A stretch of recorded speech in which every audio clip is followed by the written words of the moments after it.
Well, thank you very much, everybody. It's great to have you, and we have a very special person, just won a tremendous election in a record-setting fashion, so you have something in common.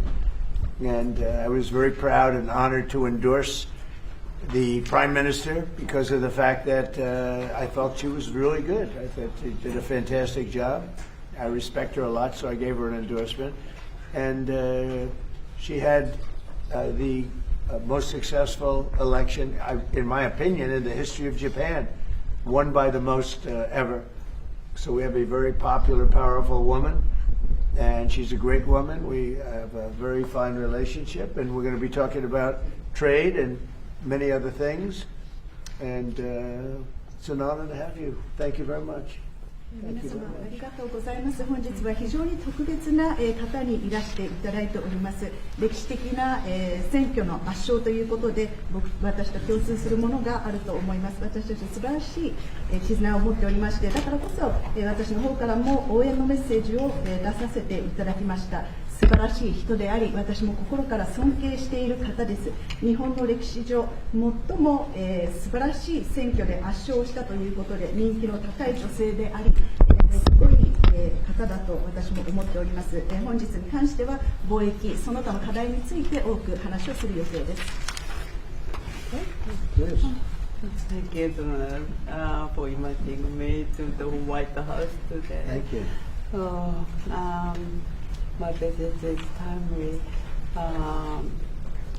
so given the current situation. So, Oh, please, yes, absolutely. You have a very good interpreter. Yeah. Who I've known for a long time with Shinzo. Right? 今中東情勢も含めて、それから世界中の安全保障環境が非常に厳しい状況にあります。Right now, situations in the Middle East and also the entire world, we are actually experiencing a very severe security environment. そして世界経済もかなり厳しい影響を受けつつあります。And also the global economy is now about to experience a huge hit because of this development. でも私は、世界の、繁栄とそして、平和に、貢献できる、世界中に、平和と繁栄をもたらせるのはドナルドだけだと思っています。But even against that backdrop, I firmly believe that it is only you, Donald, who can achieve peace across the world. そのために私は、諸外国に働きかけて、しっかりと応援をしたいと思っています。And to do so, I am ready to reach out to many of the partners in the international community to achieve our objective together. 今日私はそれを伝えに来ました。So today I came here at the White House to directly convey this message to you. そしてイランに関してはもう核兵器の開発、これは許されてはならないことですから日本も働きかけをしてきました。And speaking of the situation in Iran, Iran's development of nuclear weapons must never be allowed. And that is why we, Japan, have been urging them and also reaching out to other partners in the world. そして我が国は周辺国に対する攻撃、ホルムズ海峡の実質的な閉鎖についてもこれは非難をし、そして茂木外務大臣からもイランの外務大臣に対してもうそれをやめるように申し入れをしてきました。In addition, Japan condemns Iran's actions such as attacking the neighboring region and also the de facto or effective closure of the Strait of Hormuz. As a matter of fact, my fellow minister, Minister Motegi, Foreign Minister Motegi, also had the direct exchange with the Iranian foreign minister and urged Iran to stop such activities. Condemn.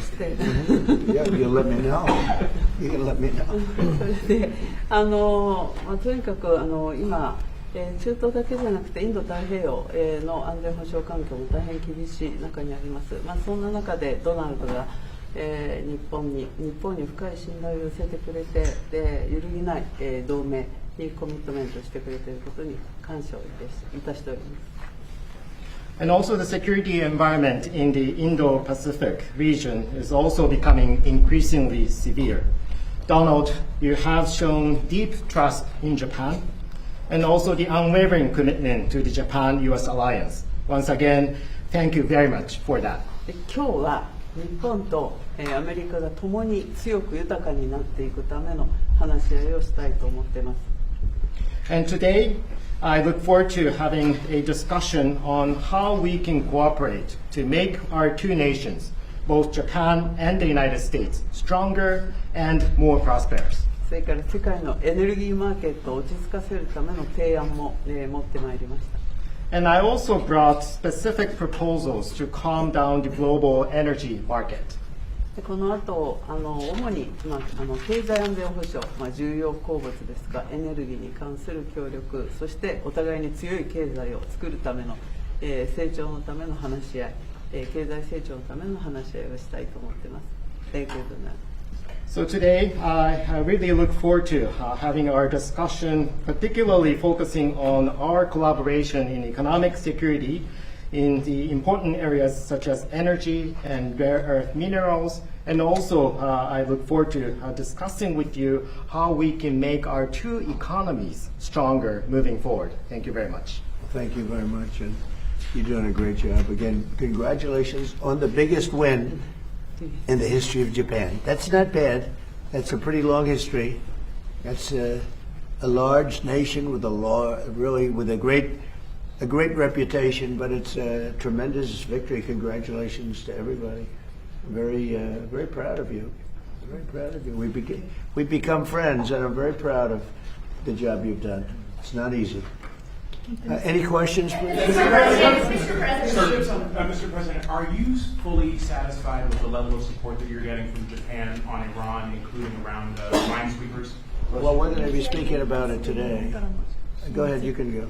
日本から、機雷艇などの支援に関して、その点について今の状況に満足していらっしゃいますか？ We're going to be speaking about it today. We've had tremendous support and relationship with Japan on everything, and I believe that based on statements that were given to us yesterday, the day before yesterday, having to do with Japan, they are really stepping up to the plate. Yes.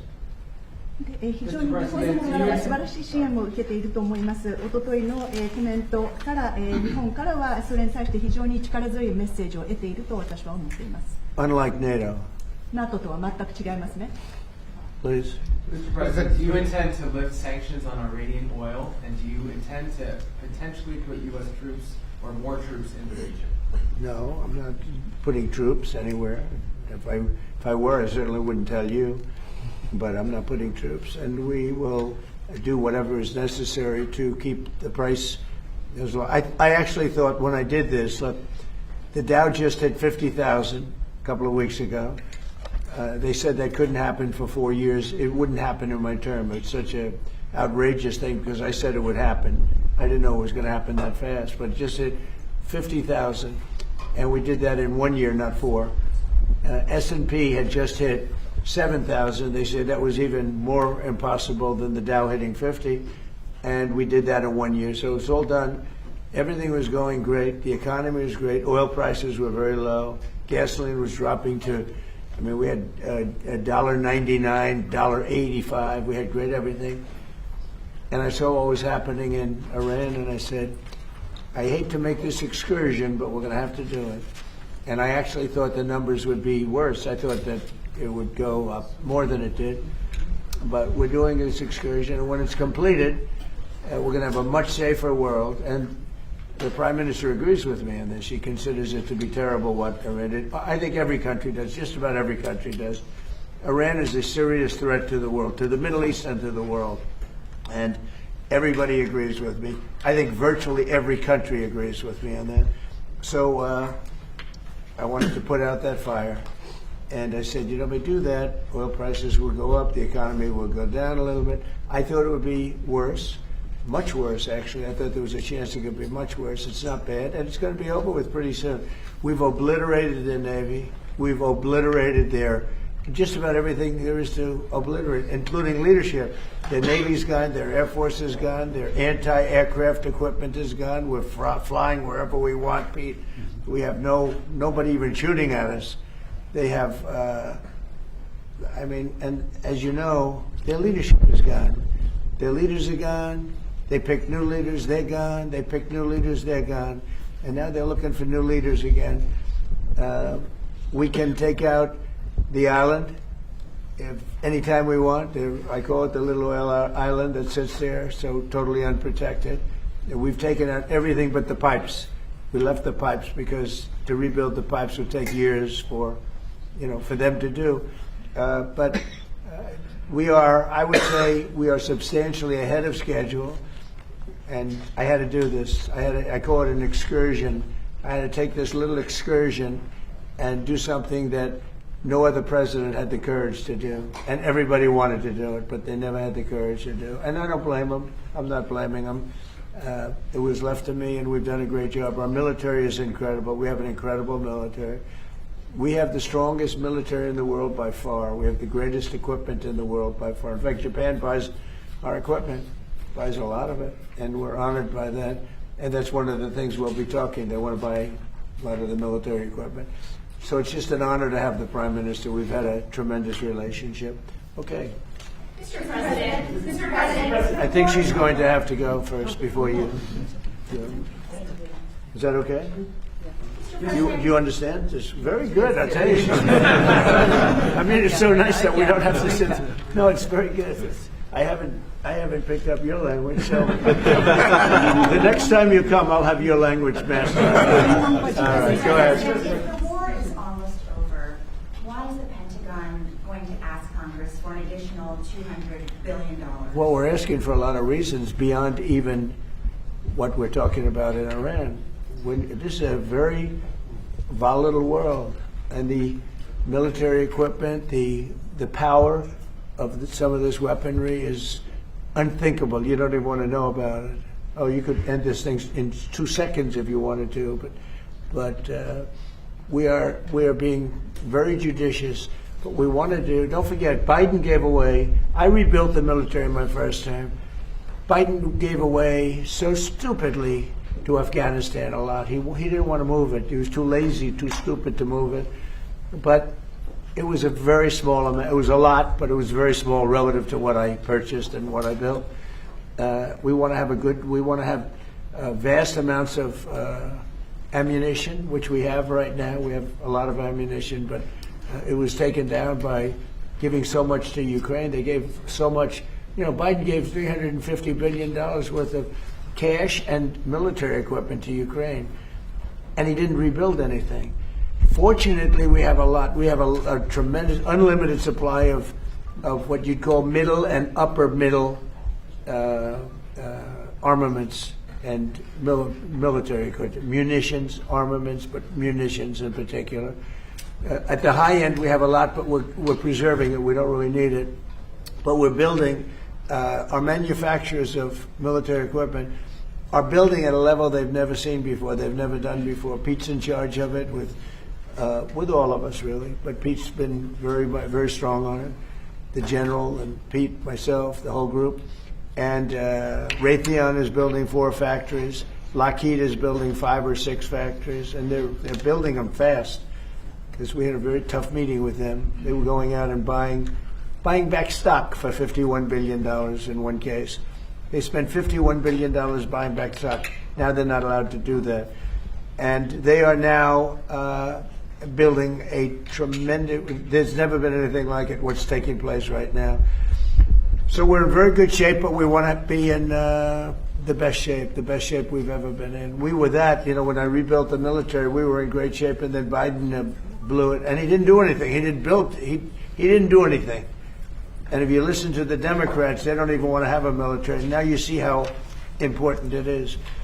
But we have the strongest military in the world. We have the best equipment. We make by far the best equipment. The other night, they had 114 rockets shot at a certain location.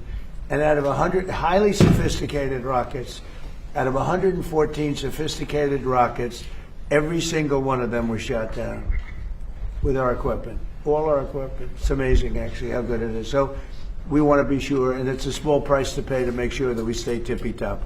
Mr. President, can I ask about the Treasury? President, Thank you, Mr. President. The Treasury Secretary this morning said there were defections among Iranian leadership. Are you aware of that? And is there anybody the U.S. can work with as a leader going forward? Well, we have a man named the Treasury Secretary here, so maybe maybe he wants to discuss it. Does anybody know? Do you know who he is? Central Casting. Yeah, so Ed, we are seeing the defections at all levels as they're starting to sense what's going on with the regime. It doesn't get reported here in the U.S. very well, but we are trouncing them from the air, and the regime will probably collapse within itself. At Treasury, we've seen where they've wired their money out of the country. We're coming for that. We're going to get it back to the Iranian people. And are you seeing defections? Yes, sir. On Israel, have you There's a talked lot of military defections also. You have a lot of military defections in Iran. I don't blame them. Thank you, Mr. President. Have you talked to Prime Minister Netanyahu about attacking the oil and gas fields? Yeah, I did. I told him don't do that, and he won't do that. We didn't discuss. You know, we do. We're independent. We get along great. It's coordinated, but on occasion he'll do something, and if I don't like it, and so we're not doing that anymore. And the last one, if I could, the Fed chairman told me yesterday that he plans to stay until a new Fed chairman is confirmed, and he also plans to stay on the board until the investigation into the Federal Reserve is done. Well, he's under investigation because he's building a building for hundreds of billions of dollars more than it's supposed to cost. The building you see over there is under budget and ahead of schedule. That's the ballroom. The ballroom is a much bigger building. It's a much more complex building than what he's doing, and it's at a fraction of the cost. Something is going on, whether it's contractors. That's what I do best in the world. I build great buildings. I've always done it, and I build them under budget and ahead of schedule. They could have $4 billion. This is a renovation job for $4 billion. And if you look at the building, it's not even, I don't know if Kevin Warsh is ever going to be able to move into it. It's been under construction for years. It's the most expensive building ever built. Now, I know it's grossly incompetent because I happen to think he's grossly incompetent. Today, certainly you should be lowering interest rates, all right? Certainly, who would not lower them? But he's stubborn, and he's got Trump derangement syndrome. But a lot of people have that, you know. It's not a curable disease. But he's also building. He should be lowering rates immediately. But he won't do that because he's a stubborn, incompetent person.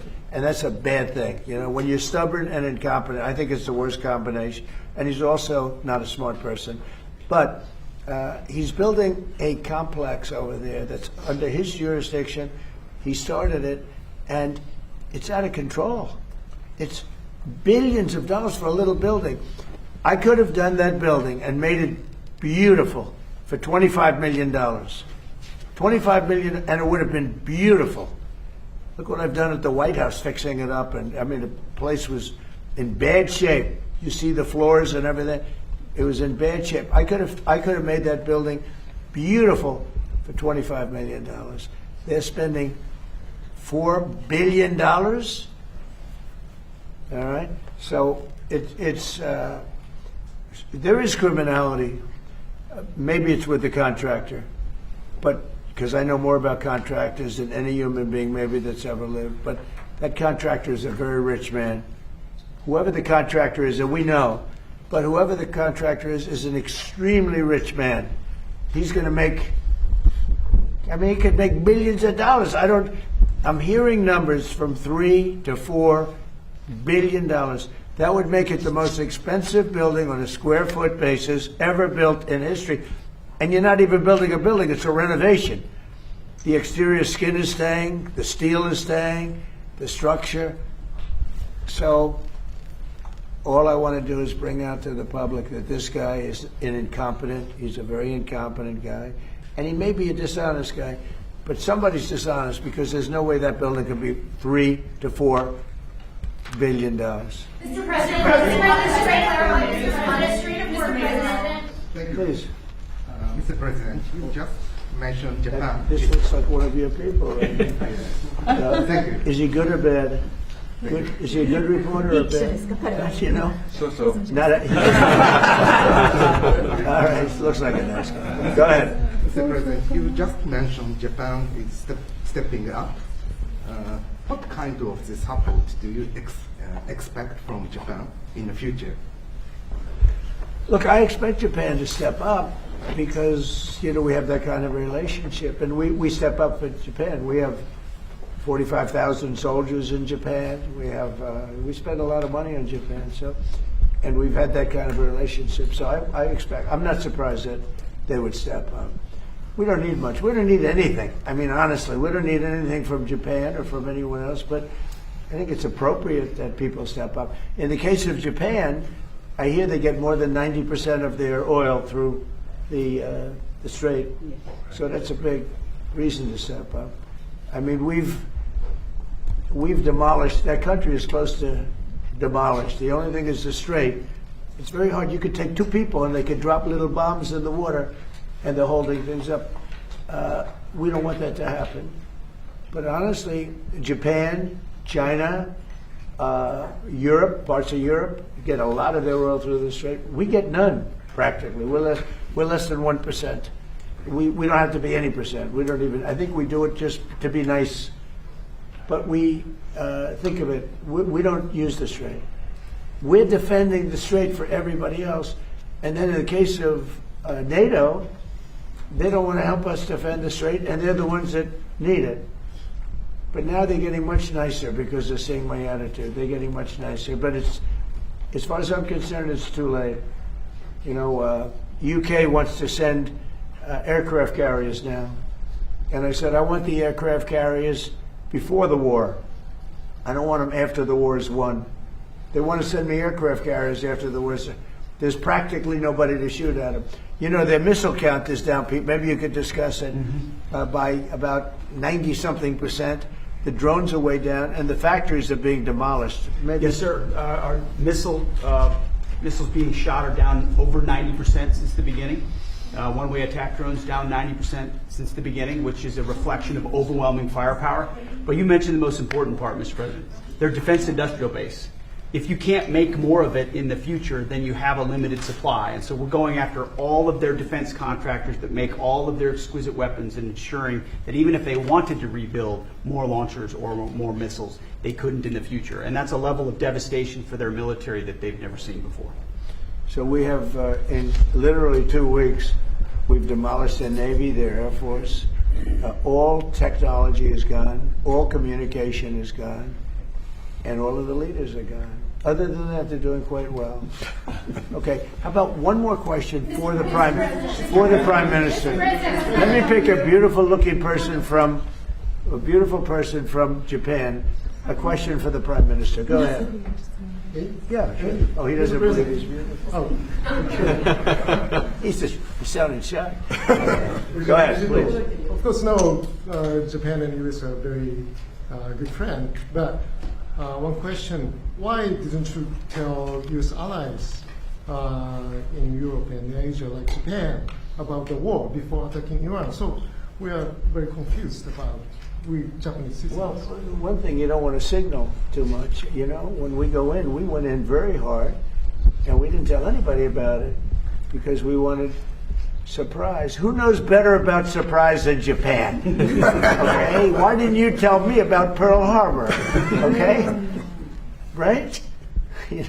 He's asking me.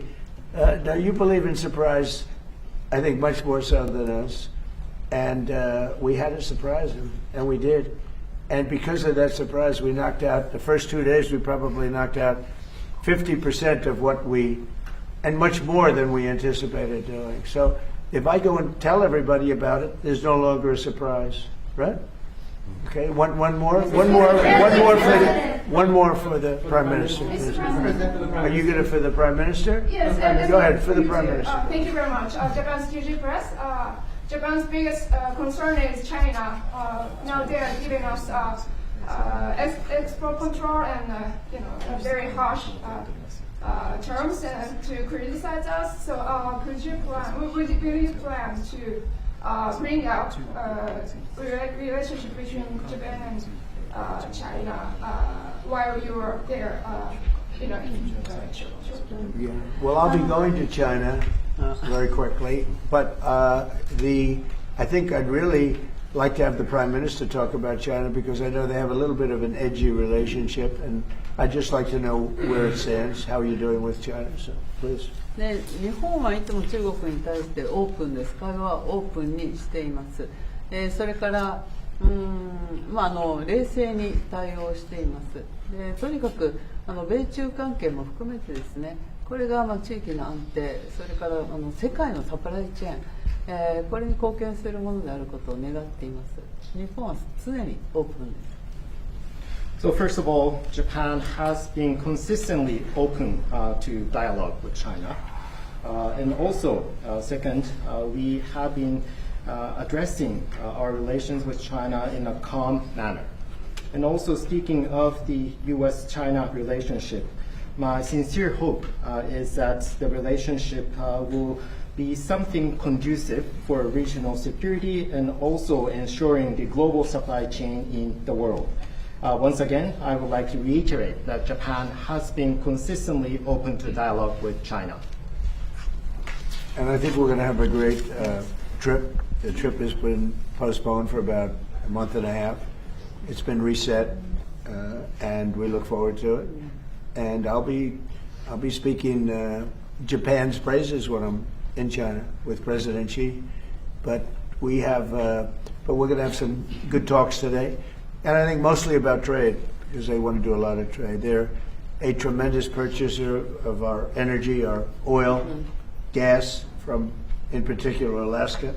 Because Alaska, believe it or not, is very close. It's much closer than any other source. It seems a little cold compared to, but it's just a short trip. So that's something that we will talk after this war, at least. We'll be discussing trade, and a lot of the talk will be about energy. Thank you very much, everybody. 谢谢观看本影片。如果您觉得这部影片对您有帮助，敬请订阅、按赞、分享、开启小铃铛。 See you next time.